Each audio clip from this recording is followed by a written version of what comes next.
Excellence family में मैं हूं रवि और 12वीं अकाउंट्स में साझेदारी लेखांकन हम अभी पढ़ रहे हैं, हमारा चल रहा है, जिसका पिछला वीडियो जो था उसमें हमने देखा था कि साझेदारी व्यवसाय में लेखांकन कौन कौन से किया जाता है, मतलब कौन कौन से अकाउंट्स बनाए जाते हैं, जिसमें हमने लाभ हानि नियोजन खाता, साझेदारों के पूंजी खाते, उनके प्रकार वो समझा था। अब इस वीडियो में हम देखेंगे कि उन खातों में जो हमने मदें लिखी हैं, पूंजी पर ब्याज है ना, उसकी गणना कैसे की जाती है। इसके बाद हम आहरण पर ब्याज की गणना भी सीखेंगे। तो फिलहाल इस वीडियो में हम देखेंगे कि पूंजी पर ब्याज क्या होता है और इसकी गणना कैसे की जाती है। पहले तो इसका मतलब समझ लेते हैं, पूंजी पर ब्याज क्या होता है। अब ये मान लिया जाए कि एक हमारा साझेदारी व्यवसाय है जिसमें ए, बी और सी तीन साझेदार हैं। अब साझेदार कौन होते हैं? व्यापार के मालिक। तो अब ये तीनों व्यापार में क्या लगाएंगे? पूंजी लगाएंगे। पूंजी मतलब कि कैपिटल। और व्यापार की क्या ड्यूटी बनती है, व्यापार का क्या दायित्व बनता है कि इनको इनके द्वारा लगाई हुई पूंजी पर ब्याज दिया जाए। जैसे इन्होंने पूंजी लगाई है 2 लाख 2 लाख 2 लाख रुपए, तो इस पर जितना भी है जैसे 8% प्रति वर्ष के हिसाब से ब्याज बनता है, तो वो ब्याज इनको दे। अब इसकी गणना कैसे की जाएगी वो हम आगे देखते हैं। पर पूंजी पर ब्याज की गणना के लिए कुछ शर्तें जो है या कुछ नियम जो है उन पे हम बात कर लेते हैं। सबसे पहला नियम, पूंजी पर ब्याज की गणना प्रारंभिक पूंजी पर की जाएगी। प्रारंभिक पूंजी पर की जाएगी, इसका मतलब क्या है ये समझ लेते हैं। ये व्यापार ये हमारा व्यापार है, इसमें 2 साझेदार हैं, ये आपका ए और ये आपका बी। साल कब से शुरू हुआ? मान लो 1 अप्रैल 2018 से साल शुरू हुआ, वित्तीय वर्ष इनका, और इन्होंने शुरुआत में 1 लाख और 1 लाख रुपए लगाए थे। अब हो सकता है इनकी पूंजी परिवर्तनशील पूंजी हो और लास्ट में प्रॉफिट, सैलरी वगैरह जोड़ने के बाद इनका जो कैपिटल हो गया वो कितना हो गया? 1.5 लाख। लेकिन ये जो लाभ है, वेतन है, ये कब जुड़ता है? साल के आखिरी में हम P&L अप्रोप्रिएशन बनाते हैं, लाभ हानि नियोजन, और उसके बाद ये जुड़ता है। तो ये 50,000 जो जुड़ा है ये कब जुड़ा है? साल के आखिरी दिन। लेकिन साल भर व्यापार ने ए और बी का कितना रुपए इस्तेमाल किया है? 1 लाख रुपए, 1 लाख रुपए। ओके।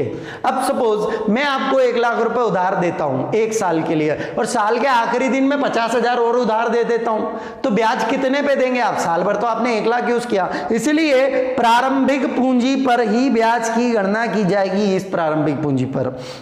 अगला, साझेदारी सल्लेख में उल्लेख होने पर ही दिया जाएगा। यह हमने पढ़ा था कि साझेदारी सल्लेख के अभाव में लागू होने वाले नियम में कि यदि पूंजी पर ब्याज के लिए प्रावधान नहीं है तो साझेदारी में पूंजी पर ब्याज नहीं दिया जाएगा, तो सल्लेख के अभाव में ब्याज नहीं दिया जाएगा।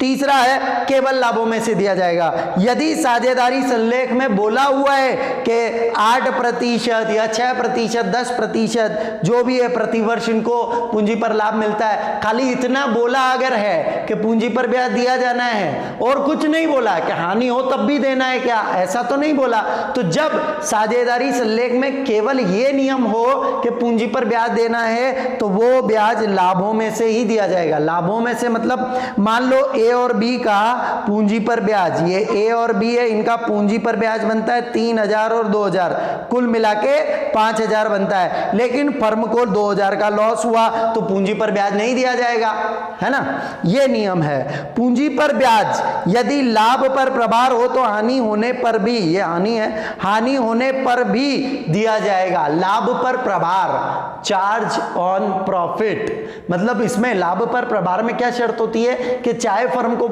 लाभ हो चाहे फर्म को हानि हो, पूंजी पर ब्याज साझेदार को मिलेगा ही। इसलिए अगर ये कंडीशन हो कि साझेदारों का पूंजी पर ब्याज बनता है 3,000, 2,000, 5,000 टोटल बनता है, लेकिन फर्म को नुकसान भी हो रहा है तो भी फर्म पूंजी पर ब्याज देगी। प्रतिशत प्रतिवर्ष होने पर जितने समय पूंजी का प्रयोग हुआ उतने समय ही पूंजी पर ब्याज दिया जाएगा, अन्यथा पूरे वर्ष का दिया जाएगा। यह प्रतिशत प्रतिवर्ष क्या होता है इसको समझ लेते हैं। जैसे कि ए और बी हमारे साझेदार इस व्यवसाय के, इन्होंने 1 लाख रुपए और 1 लाख रुपए पूंजी लगाई, किसने? ए और बी ने। और पूंजी कब लगाई?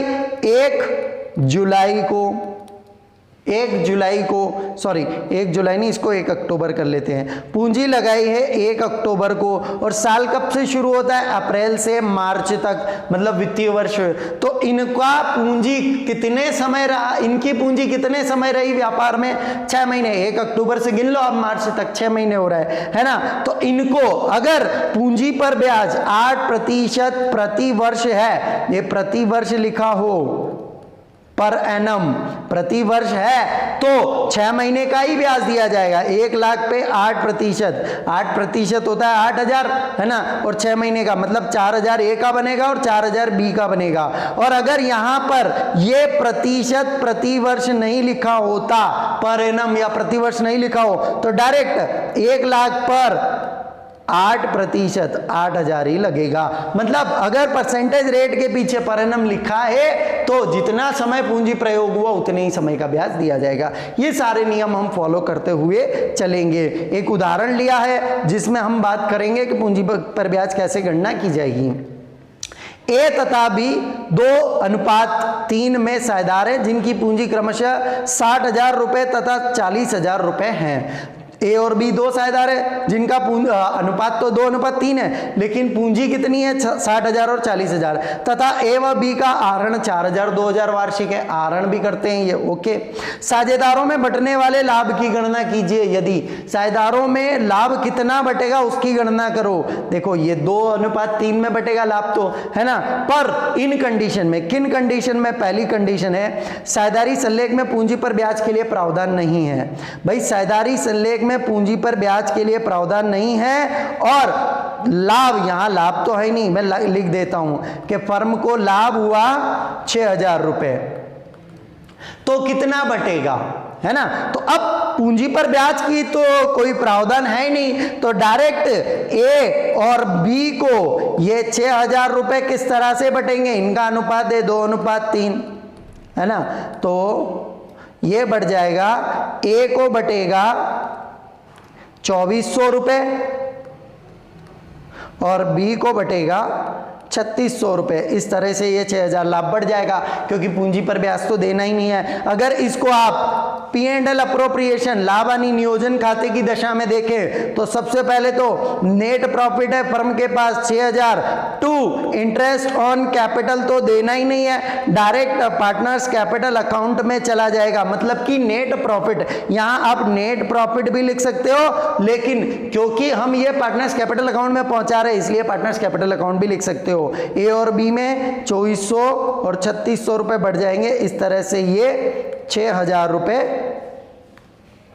इनके लाभों में चला जाएगा। अगली शर्त या अगली कंडीशन देख लेते हैं।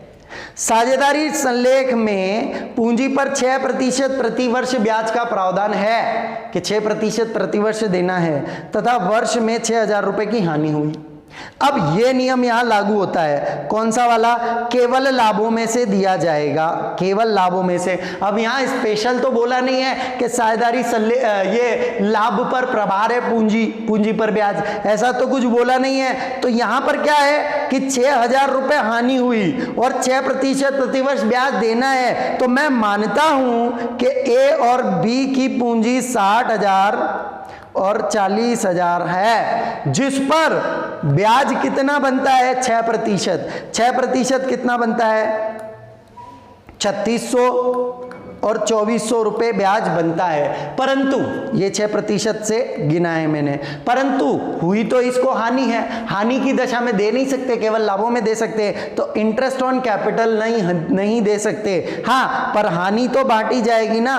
हानि कैसे बांटी जाएगी? हानि हुई है 6,000 रुपए, 6,000 रुपए को भी 2:3 में बांट दो, तो ए को हानि हो जाएगी 2,400 रुपए की और बी को हानि हो जाएगी 3,600 रुपए। हानि को हम ब्रैकेट में दिखाएंगे। तो इस तरह से पूंजी पर ब्याज का प्रावधान है, परंतु हानि है तो हम नहीं देंगे। अगली कंडीशन, साझेदारी संलेख में पूंजी पर 6% प्रतिवर्ष का प्रावधान है तथा वर्ष का लाभ 8,000 है। भाई प्रावधान भी है, वर्ष में लाभ भी है, तो दो, कोई दिक्कत नहीं है। तो पहले तो आप गणना कर लो ए और बी की पूंजी, क्वेश्चन वही चल रहा है, तो ए और बी की पूंजी कितनी है? 60,000 40,000। पूंजी पर ब्याज मतलब इंटरेस्ट ऑन कैपिटल किस रेट से है, 6% से। तो 6% से पूंजी पर ब्याज लगा दो, कितना बनता है 3600 रुपये और 2400 रुपये बनता है। 3600 2400 ए और बी का ब्याज बनता है, ठीक है। अब क्या इनके पास लाभ है? हाँ भैया, इनके पास 8000 रुपये लाभ है। और पूंजी पर ब्याज कितना है? पूंजी पर ब्याज 3600 2400 होता है 6000, तो सफिशिएंट लाभ है। तो पहले तो पूंजी पर ब्याज दे दो, कितना बचा लाभ? 2000। अब इस लाभ को बांट दो, इस 2000 को आप 2:3 में बांट दो, तो ये ए को लाभ आ जाएगा 800 और बी को लाभ आ जाएगा 1200।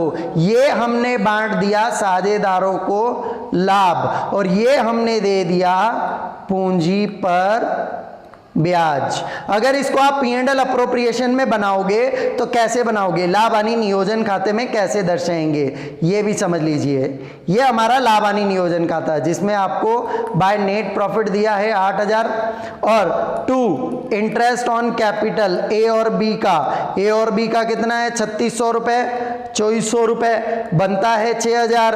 तो 2 नेट प्रॉफिट भी लिख सकते हो, पार्टनर्स कैपिटल अकाउंट लिखेंगे तो और बेहतर होगा। कितना बचा 2000, तो ए का लाभ हो गया 800, बी का लाभ हो गया 1200। इस तरह से बांट देंगे। तो जब पूंजी पर ब्याज का प्रावधान है और लाभ भी है तो बराबर दो, कोई मना नहीं कर रहा आपको। साझेदारी संलेख में पूंजी पर 6% प्रतिवर्ष के लिए प्रावधान है तथा फर्म का लाभ 3000 है।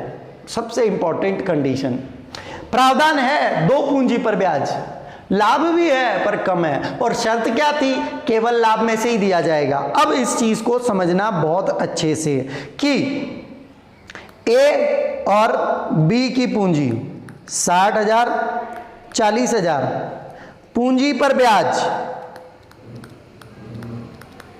6% 3600 2400, कुल मिलाकर कितना हो रहा है पूंजी पर ब्याज 6000। ये पूंजी और पूंजी पर ब्याज हो रहा है 6000, लेकिन लाभ कितना है 3000। तो पूंजी पर ब्याज अगर 6000 दे दोगे तो हानि में चला जाएगा व्यापार, है ना। तो देखो अब इसको मैं, तो पूंजी पर ब्याज आप 6000 नहीं दे सकते, जितना लाभ है उतना ही दे सकते हो। लाभ कितना है आपके पास 3000, तो बस इस लाभ को आप पूंजी पर ब्याज के रूप में दे दीजिए। कैसे दे दीजिए पूंजी पर ब्याज के रूप में, भाई 3000 ही लाभ है, तो क्या 3 का 3 इसको दे दें या 2400 इसको देके 600 इसको दे दें, करें क्या, किसको कितना दें। तो यहां पर आप इस रेशो को देखो, इस अनुपात को देखो, यह अनुपात क्या है, यह अनुपात क्या कह रहा है। अगर मैं 6 के हिसाब से इस अनुपात की गणना करूं, यह होता है, और छोटा करूं, यह अनुपात निकलता है 3:2, जो कि इनकी पूंजी का अनुपात भी है, क्योंकि पूंजी के अनुपात से ही पूंजी के ब्याज की गणना हुई है। तो कुल मिलाकर अगर आपके पास सफिशिएंट प्रॉफिट नहीं है, मतलब कि जितना लाभ चाहिए उतना लाभ नहीं है, तो जितना आपके पास लाभ है ना अवेलेबल, उसी को आप पूंजी के अनुपात में बांट दो। तो इस 3000 रुपए को जो अवेलेबल लाभ है उसको पूंजी का अनुपात क्या कह रहा है आपका 3:2, इसमें बांट दो, वही उनका पूंजी पर ब्याज होगा। मतलब आप जितना लाभ है उतना पूंजी पर ब्याज तो दे सकते हो ना। तो किस रूप में बटेगा ये, जिस रूप में ये पहले अगर सफिशिएंट लाभ होता तो बटता। तो कितना आ जाएगा इनको 5 के हिसाब से, ए का पूंजी पर ब्याज हो जाएगा 1800 और बी का पूंजी पर ब्याज हो जाएगा 1200। इसको P&L अप्रोप्रिएशन के हिसाब से देखते हैं। ये लाभ हानि नियोजन खाते का अपन ने एक बना लिया। सबसे पहले बाय नेट प्रॉफिट कितना है 3000। अगर आप 2 इंटरेस्ट ऑन कैपिटल 6000 जो बनता है वो दे दोगे तो गाड़ी लॉस में आ जाएगी, और लॉस में तो आना ही नहीं चाहिए, है ना, क्योंकि अभी लाभ पर प्रभार हो ऐसा कुछ नहीं बोला, तो लॉस में नहीं देना अपने को, तो 6000 नहीं लिख सकते। तो कितना दे सकते हैं हम पूंजी पर ब्याज, पूंजी पर ब्याज आप मैक्सिमम 3000 दे सकते हो, इससे आप लॉस में नहीं आओगे।